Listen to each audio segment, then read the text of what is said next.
by the way. It's super cute. Thank you. Hi, we are live for another Travel Tip Tuesday here on my page, The Traveling Lucy. And today, my guest is Courtney, and she is from Ohio. And she does a lot of travel with students traveling abroad, which I am so excited to talk about because I have my passion. If you guys know me or know about the nonprofit that I recently started, I started a nonprofit called the Traveling Youth, and is to help underprivileged students take study abroad trips from here in the U.S. overseas. And I'm just so excited to talk about Courtney about what she's doing with students in Ohio, because I'm in Florida, and it's just really cool that our paths are kind of like very similar in what we're doing. So I'm excited to delve into that and learn more about her. So thank you so much, Courtney, for coming on here and sharing with us your story. Thank you for having me. I'm really excited. I think it's really cool that we have similar passions with students, and even though our means are a little different for it, I really think it's just nice to be able to extend opportunities like that to kids to see the world, which is fantastic. Absolutely, and I'm going to dive a little bit more into that later too. But I want people to learn a little bit more about you. This is Travel Tip Tuesday, and we talk about travel in some way, shape, or form every week. But really, I utilize this platform to try and inspire people to travel and realize that there's different ways of traveling. So I would love for you to tell us about you and maybe how you started traveling. How did you get the travel bug yourself? Okay. So I actually started traveling as a high school student. And my first trip was to Spain with my lovely Spanish teacher. My parents were like terrified for me to go abroad, like all parents are, you know. And my dad actually was the only parent, or one of two parents, that like insisted on going on the trip. Luckily, he was like one of those rare parents that is just like super chill and is just there to like protect everyone. That's good. And he wasn't like overly diva, which was good. But so that started everything. And then I'm now a high school math teacher. At the time, I thought I was going to be a aerospace engineer. And so I was crazy in college, and I did a bunch of like astronomy stuff, and I had the opportunity to take multiple trips abroad with astronomy and my awesome astronomy professor. And so we did astronomy tours of Scotland and England and Italy, and learned all about famous scientists and mathematicians and stuff like that. So I still, as a teacher, get to incorporate that into my teachings a lot. But since then, it just sort of spiraled into this huge passion. And as someone who, throughout my entire life, from when I was 8 until 25, my mom had battled breast cancer, and she was never able to go abroad. And so when she passed away, when I was 25, I was like, I need to see the world. And so in total, I think I've hit 22 countries. And whenever I can, I try to take students with me to experience it, even if it's not necessarily the best decision for me personally at the time. I think if it's something that my students are passionate about, or that I think would really benefit them, I make sure that we go. And it's important to me, especially in Ohio. You think like Columbus, Ohio, it's like one of the major cities in Ohio, but you get right outside of the city and it's rural. It's the definition of like flyover state kind of thing. And so a lot of my students have no clue about how other cultures are, that people have different opinions than what people do in our area, and just how to think and see things differently. So I'm really passionate about that, and I keep trying to get the opportunities out there for people in my area to see the world. I love that. I love that. And, it's so crazy too, because I went through a very similar thing with my dad. My dad passed away. I took care of him. He passed away from a neurological condition. And, he never really got to see the world either. He was from Pennsylvania. He worked his whole life. We lived in Florida, and he never went to the Keys. And he was older. But it was just very interesting, after that traumatic experience, and like being like, oh, I need to go and see the world. Like, and every time I go somewhere new, like I think back on all the places in the past 4 years, I've been to 15 countries and 15 states. And one of the things I always think of is I'm like, he didn't get to see all this. And like, I'm just like, if he were here, he would be like, no way, like, no way. Right? Like, yeah, it's crazy. It's crazy to think of. But oh gosh, I love what you said about the students that are in your area. A lot of them never leave that area, and they're just, our whole world is what our experience in it is, right? So if we have this, we're born into this bubble, and if we never leave this bubble, how could we ever expect to know what's outside of that bubble? And I have the exact same passion with my nonprofit and the students that I want to help. And it's I love that you're doing it from the high school perspective. You're helping high school students take these trips, right? Am I right? Yeah. Yeah. So I've taken it to the college aspect only because I did a study abroad myself, and it was a good connection for me, and it made it easy because the study abroad trip that they have there is already set up, and I'm funding it. So I'm doing the fundraising and everything to help those students. Wow, that's awesome. Yeah, to help those students travel, because there's so many, I feel like any person that you ask them, you're like, hey, like, if you ask them if they would like to travel, a lot of times people will say, of course I'd like to travel. Like, yeah. And then it's like, okay, but have you traveled? And they're like, well, no. And then they make all these excuses, and they're like, oh, well, I don't have enough money. And I don't have the time. Oh, well, I've got kids. And it's like, if you're a traveler, you know that you'll make it a priority to make it happen. It's all about those priorities. So it's very interesting to see the mindset switch when you start to value travel for what it is, and not just as a vacation, not just an escape from your life. And I tell people all the time, like, we don't live to work. We work to live. And if you are doing the latter, I mean, we spend about 33% of our life working, and I think that there's so much to see out there in the world. So I just love what you're doing. And I would love for you, how many students, do you take the students to the same country every single time, or do you go to different countries each time that you go? We do different countries. So it's actually my sister and I. She's the one that started it with students. Hers was a more natural flow. She's a Spanish teacher. And so taking students abroad with Spanish is a much easier sell than it is taking students abroad for math. Math is a universal language, but it's since then expanded. So our first trips were Spain and multiple times, and then like Spain and Italy, and then we got me involved, especially with my students, when it became leadership related trips.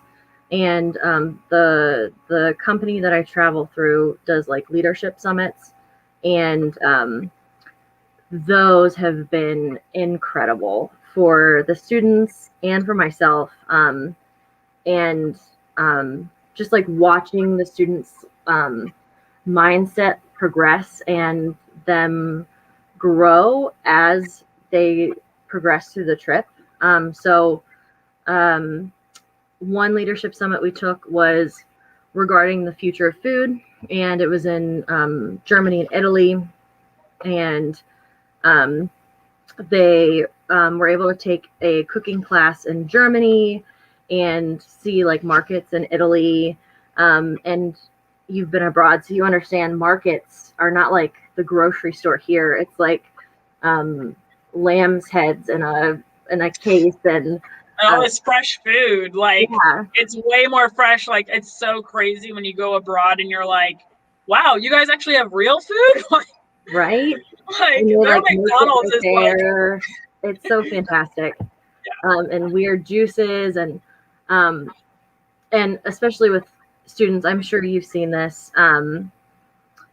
They're terrified of trying new things. They're so used to being in the bubble that's here, and having American Chinese food and American Mexican food, and anything that's new or different is terrifying.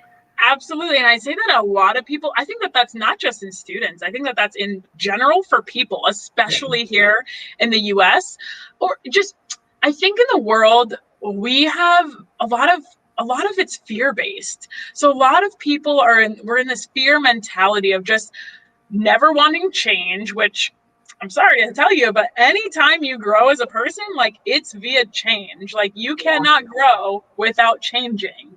If you stay the same, then you will be the same no matter what. And I think it's almost impossible to not change, whether it's like small little changes or big changes. But that change and that growth, and I love that you. Look, I'm sure it's just like what ignites you when you see those students take those trips, and like you can see the progression within the trip. Like, just the power of travel and opening your eyes to these different experiences and understanding what's out there. This is the thing, we're taught all of these different things in school. We're taught about like world history and all of this stuff, and we can formulate our own opinions about it. But here in the US, even specifically, when we hear about other countries, it's usually not good. Again, playing into the fear base, like we barely know kind of what's going on in our own country here, but we do, like, we have some sense of what's going on here. But when we hear of like Paris or whatever, it's like terrorist attack in Paris, or the Notre Dame is burning down, and you're like, oh wow. And like, so it's just, yeah, and it's just crazy to think that, like, when you go to other countries, they know what's going on in their country, they know what's going on in the countries around them, and they know what's going on in the US. Like, they keep touch points, because I think that they, in their culture, they appreciate it a little bit more to go and expand and like go and check out these other countries and check out these other places and cultures and integrate yourself into that, and learn about these people. But here in the US, and like, I'm not knocking the US, like the US is great. But like, we don't even really travel in our own country. Yeah. It's interesting. I think the fear is the number one reason for anyone not to travel, right? Yeah. Whether it's adults who make excuses about it, or whether it's kids whose parents are scared something's going to happen when they're abroad, and stuff like that. That's always a really big part that we as teachers have to play in leading trips abroad, is making sure that parents understand, like, that their kids are the safest possible with us, and that we have contingency plans and then plans after those, and it just keeps going. And that if they were to take their own kid abroad, they probably wouldn't even be as well taken care of as when we take their kids abroad, because we know what we're doing and we do the research, and we've traveled so much that we know we can pick out pickpockets when they're coming near, and stuff like that is really, I think, important when you're trying to take students abroad, is making sure that they know that they're in good hands. Honestly, that's a really big thing as teachers, that we have to make sure that that parents understand that. And I think that it's really important for people to understand too, that there's danger everywhere you go. There's danger of me walking outside my house. A car could come and hit me, and I don't have anything to do with it. I'm just walking outside my door. So there's fear everywhere. There's bad situations that can happen to you everywhere. It's about being smart. It's about being aware of your surroundings and your environment, and being, around the right people. And I think that it's very common to lose that when you're thinking about travel. Like people just, it's all the movies too. The movies play a huge role into it. People watch Hostel and they won't stay in a hostel and they're like, yeah, like, and I'm like, I swear if you mention that movie, and then Taken, they're like, oh, don't go to Europe and get taken. And I'm like, how about you? Like, I know. Well, it's actually interesting though. I don't know about in Florida. What part of Florida are you from? I'm on the East Coast. Like I'm between Orlando and Miami on the East Coast. Okay. Okay, cool. I'm getting ready to fly to Orlando soon, I think. Anyways, I think with students in Ohio, and I actually was thinking about this the other day, like I go and get my lunch at the same place and I'll leave my wallet sitting on the counter and go grab stuff and come back because I know like all of the people around me, no one's going to touch my stuff. It's all like a small town community. And I think my students are very much so used to that. Even my first year, every year on my desk, I take a 20 and sit it on the edge of my desk and see if, and just leave it there and walk around the classroom and see if any kid will go up and take it. And to this date, no one has ever taken it. And so that sort of describes the community that I'm in. And then when we go abroad, it's almost like when you're in Paris or the pickpocketing capital of the world, Barcelona, kids will just like leave their passports hanging on the back of their seats and stuff like that. And I think that is another skill that if my students are ever going to leave this area, they need to learn how to fend for themselves and not have everything stolen from them or leave everything behind, you know. It's always interesting. Sorry, I'm like you can beat him up afterwards. Yeah, right. Yeah, so I completely agree with that. It's very, there's a lot of life lessons that come into traveling, and some of them you're going to learn the hard way, and some of them it's just about being cognizant of your surroundings and just understanding the environment that you're in. Like I said before, like you never know when you're going to be in those situations, whether you're at home or you're abroad. So I think that I love what you're doing, and I think it's so valuable, the lessons that you're teaching. And I'm curious, how many years have you been doing it for? That's a good question.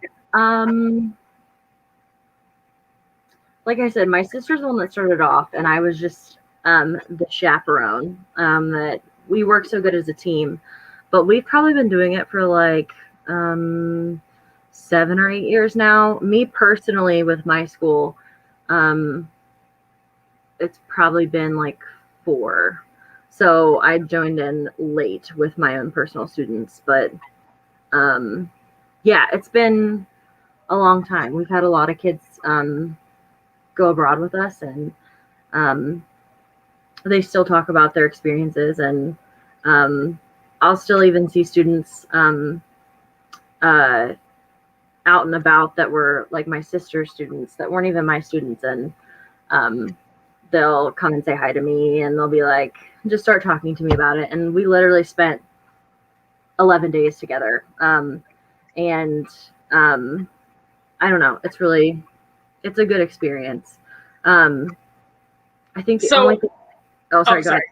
No, I was just gonna say, how many students do you take at a time usually?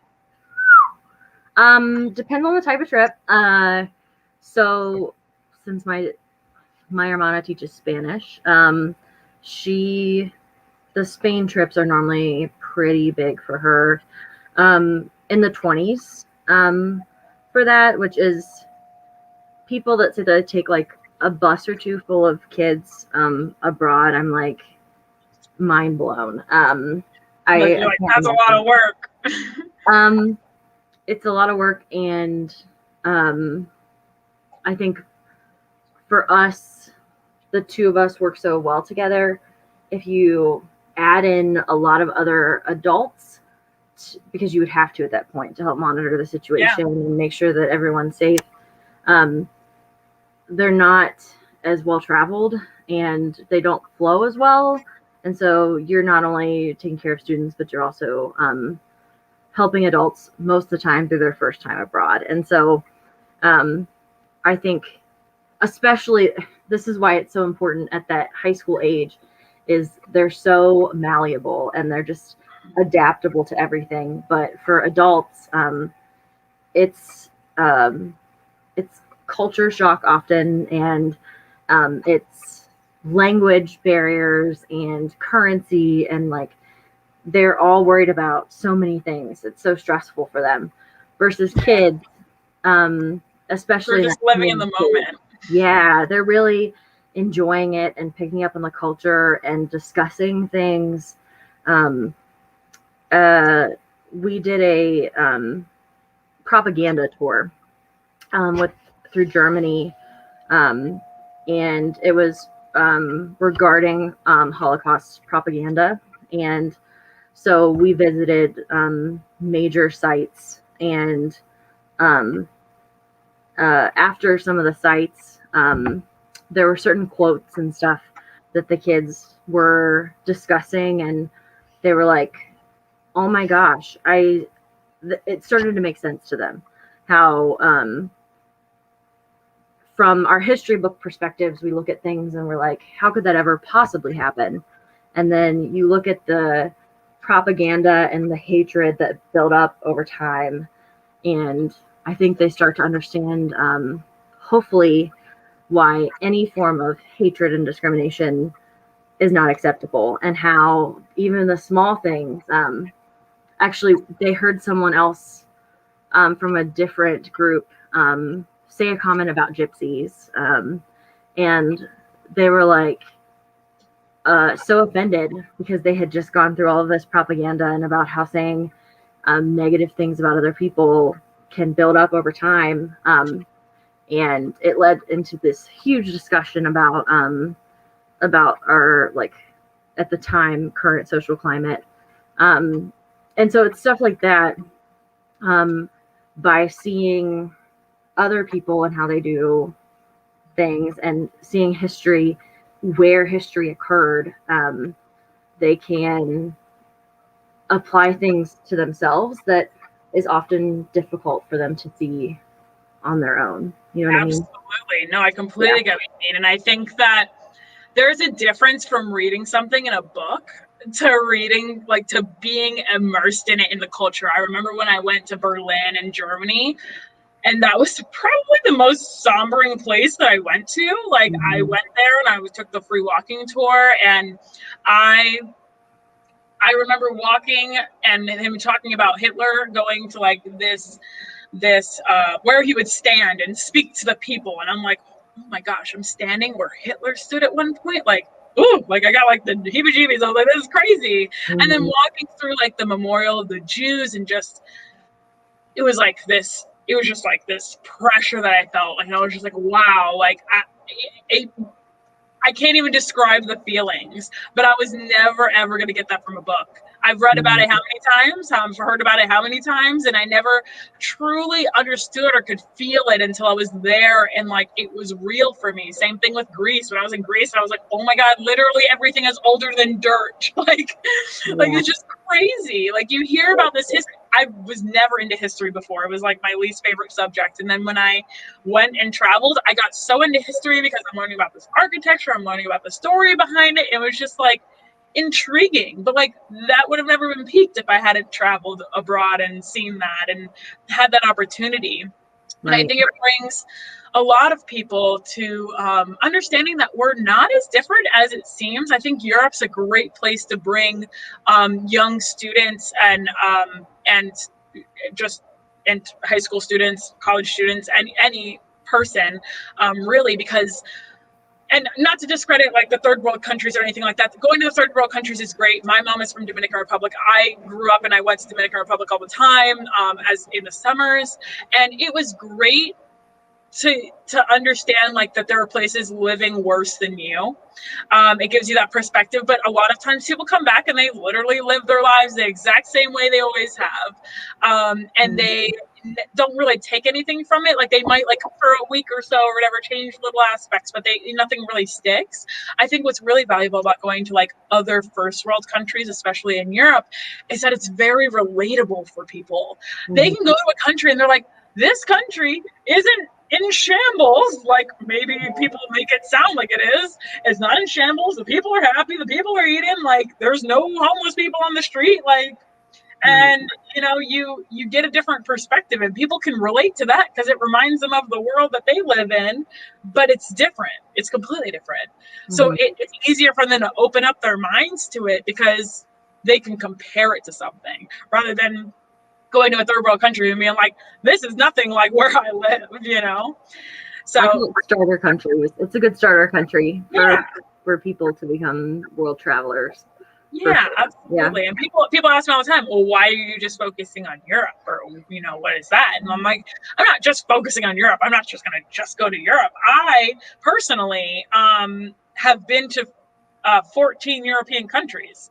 So I've been to Hong Kong as well. And I plan to go to other countries as well. They're definitely on my list. And they were on my list during COVID, but that's a whole other story. And it's just, but I think it is definitely a good place to dip your toe into. And I think why I asked you how long you've been doing it with the students is because I would love to hear the stories of the students that you've taken from 4 years ago, and where are they now? Are they travelers now? Like, how much are they traveling now? How much did that trip impact their life?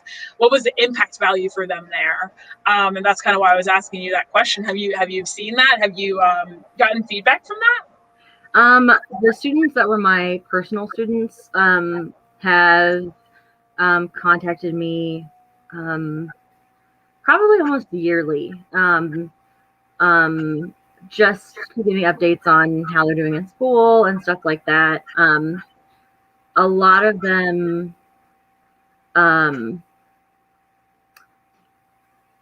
I know grew so much in so many different ways that I would say them not checking back in with me is a sign that it worked, if that makes sense. That they've really created a life that, or are working on creating a life that is very different from what they would have originally done. Small town, most people stay around here and marry their high school sweethearts, and it's very much so a country song. But the fact that they're not checking back in with me and constantly visiting my classroom or trying to means that it made a difference and changed it a little bit. So I'll sometimes creep on their Facebook pages and stuff, but naturally we live in social media world now. I mean, nobody gets away with being private anymore. Yeah, but they're doing well. I know some of my sister's students have gone to do some really cool things. So I would hope that it's made an impact. For sure. Yeah. Nice. I think so. That's amazing. Well, I can't wait to even hear more about that journey with those students as you continue to do it and impact those lives. I think it's really important, and I love that you're doing that for that small town over there. Is there anything else that you'd like to add to the conversation, just about students traveling abroad, maybe tips that you want to give to people if they're considering, maybe parents that are watching and their students want to go abroad but they're like, no, or whatever it might be? What advice, as from a teacher's perspective, can you give to those who want to study abroad, travel abroad? I would say for teachers, do your research and be organized, and parents and students will appreciate that. And that there's nothing worse for building a study abroad program than being disorganized, because how you do with one trip affects how all of your future trips are, because everyone in your community talks about it, and they will know that Susie's daughter loved the trip and said it was the biggest event of her life, and they'll know that Jacob's daughter said that that it was a horrible experience and they were so negative.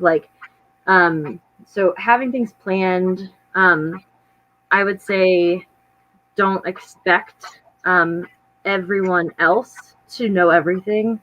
Do your research. So like when we've done Spain trips frequently, and at this point, I would say my sister almost teaches everyone else where they need to go and what's important. And if there's something that's really important to you, don't give up on it, because there's a lot of the world to see, and you might not make it back to that country. So and that's for everyone, no matter what. Like, I went to Venice for the first time, and I didn't do a gondola ride, and I was like, it was expensive, and I was like, that's, you gotta find 6 people. Right. It's like what couples do, and me as a single person paying for a gondola just doesn't make any sense. And like, it's silly excuses. And then I came home and I was like, oh my gosh, I went to Venice and didn't do a gondola ride. Like, what? And luckily, when I took students back there a few years later, one of my students was like, Miss Dollinger, I really would like to do a gondola ride. That's the only thing that I want to do. And I was like, we will make it happen. It's going to happen. And I made sure, like, with my tour guide, very clear, like, this has to occur, even if we have to stay up until midnight to make it happen. Like, it's got to happen. So that would be advice. And then I would say for students, be aware of your surroundings, but don't be afraid to try. And I know oftentimes people are balancing like budgets and stuff like that. And you can fundraise if you have a teacher that's doing it with you and has done it in the past. They're really good at that. I'm really good at that. And that it's worth going for. And for parents, that if you have an organized teacher, they're probably safer going for the first time with a teacher who can, instead of doing everything for them, can teach them how to read a metro map and navigate the subway for the first time, and what to look for pickpockets, and teach them those things so that you have kids that are lifelong learners and travelers, as opposed to them fearing that for their whole lives, or worse yet, traveling and having apocalyptic things happen and then not ever traveling again. So I think it's the perfect age to do that, and that if you get that opportunity and you can make it happen, just make it happen. Yeah. I love that. That's perfect. Great advice on all fronts for students, parents, teachers, and everything. So I really appreciate you coming on and sharing your experience with the study abroads that you've done overseas. I hate when people ask me this question, but I feel like I have to ask, like, do you have a favorite country, or like somewhere like that's just, you can do like top 3. That's what I usually do. Because I can't pick just one. Places that I think are most beautiful, I would like to live, would be Edinburgh, Scotland, and anywhere in New Zealand. I could basically be nomadic in New Zealand to be happy. Place that impacted me the most would be Kenya, for sure. Kenya or Cuba. Also places that I wouldn't feel comfortable taking students, but if you build up your travel knowledge and you can do that and feel comfortable, I would highly recommend not just sticking with Europe once you're Yeah, an absolutely. adult and traveling, because places like Kenya and Cuba really open up new perspectives. Yeah, so those would probably be, I guess, my top 4. I stuck with 4. So I love that. No, I love that. And I think it's very great advice too, because I think that especially here in America, a lot of people will travel to Canada or Mexico or the Caribbean and, you know, maybe within the States some. And, you know, Europe's a great start, and, you know, then just keep exploring from there. There's so many amazing places to see. And I'll definitely say the place that gave me the most culture shock was definitely Hong Kong. Like, I've never even experienced anything like that before. I don't even know what I ate that week, honestly. Like, I really don't. It's fine. I survived, but it was definitely very different, different type of city. Just you know, the way the people. I don't even know how it is going right now, because when I was there, it was like you go into these train stations, you'd be like packed with people, like it was like sardines, and like I don't know how they're navigating that now with how many people are there, but yeah, it's very interesting. So I think you learn a little bit from every country that you go to. Highly recommend people to go to as many as they can, and, you know, find ways to make it happen. There's so many affordable ways to make trips happen. I might have to have a points person come on here and talk about that one week. Sorry, that thought just came out. Travel hacks thing. I've seen a lot of like interesting travel hacks that I'm like, oh, I need to think about that. Yeah, no, I mean, there are affordable ways. Again, excuses. A lot of people make excuses not to travel, and there are ways to make it worth your while and worth your dime. My last year in 2020, I was supposed to go to Budapest in April, and that was only going to cost $100 round trip. What? Because of points. I used my points. You're gonna have to teach me this sometime. I will teach you the ways, Courtney. There's way more people that know more than me. That's awesome. We've got someone saying, "Hey, Emily, thanks for joining us." So yeah, it's there's a bunch out there to explore when it comes to travel hacking and getting good deals and such like that. So I think if you want to make anything happen, you can make it happen. And there is what is the best way for people to contact you if they have any questions, or maybe if they're in Ohio and, you know, they have questions for you? Like, what's the best way for them to reach out to you?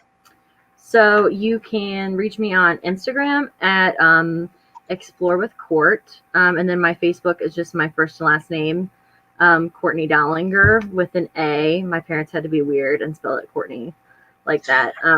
But Explore with Court is my photography page. So feel free to pop on there and check out some local photography and message me if you have questions. Absolutely. Awesome. Love that. And there is one last question that I have to ask you, because I ask every single person who comes on to my live about it. You may or may not know it if you've watched my other live videos, but how has travel changed and impacted you? No, it's a little deep. Yeah. So travel has impacted me by allowing me to be a lot more open-minded. In college, I was a RA, a resident assistant that was in charge of a dorm, and we each got a word that we had to embody that year. And my word was tolerance. And I struggled with that a lot. And I struggled with it because I was unable to understand where people were coming from, because I assumed that everyone had the same background as me. And by traveling, I think my mindset switch has completely gone the opposite direction, to where now, instead of thinking why I feel a certain way or think a certain way, I'm able to see and understand how everyone else is thinking. And it's definitely allowed me to be more open-minded, and I don't know. Oh, yay, fellow RA. Awesome. Then you understand. So I finally understood the word tolerance. It took me like 6 years after college probably to get that down, but it definitely has changed that for me, for sure. Yeah. And Emily says it's such a great impact of travel. Totally agree. And I agree too. It's crazy how much, I think it's like cliche for people to be like, oh, I went abroad and like, oh, I'm like cultured now or whatever. There's like a phrase that people utilize with it, like, but you really truly learn so much. And it's just, you can't like button it up into like a package and be like, this is what you're going to learn. Like it changes for everyone. And it's just, I love your answer. I love asking everybody, because everybody like kind of says the same thing, but like in their own unique way. And it's impacted them in more specific ways than others. And I just love hearing how it's impacted other people. And I think that travel is the one tool that helps bring the world closer together. Yeah, definitely. Yep. Well, thank you so much, Courtnay, for being a part of this. I really appreciate you coming on live to share with us about you and the program that you're doing, helping high school students travel abroad through your school. And of course, you have your own travel experience that you've been doing, being into 22 countries. And I think it's admirable what you're doing. And I absolutely love it. And I love that we have the same vision and aspect of what we've been doing on our own. So I'm excited to connect with you and continue to see how we grow and help these students to see the world. I know, I'm excited too. Thank you for having me. I really appreciate it. This has been awesome. My pleasure. My pleasure. All right, guys. So make sure you guys go check out Courtnay. Go to her Instagram. Go to her Facebook. If you got questions for her, ask her questions. She's available and super sweet, obviously. Her Instagram's really cool, too. Some of her photography I've enjoyed looking at. As well as feel free to, you're welcome. Feel free to follow me on Instagram, too, at The Traveling Lucy. And you can also subscribe to my YouTube channel. And I go live every Tuesday with a new guest, and we talk about travel in some way, shape, or form. I have a variety of really cool guests coming on in the coming weeks, and I love every single guest that comes on here. Every guest has something to add, and we always talk about a different topic, so it's great to touch on the different aspects. And yeah, so I hope you guys enjoyed this, and make sure that you guys stay tuned on my pages to be able to hear the upcoming Travel Tip Tuesdays. And I hope you guys will enjoy the other videos. And I will see you guys again next week. Again, thank you so much, Courtnay, and have a great rest of your week, guys. Bye. Thanks.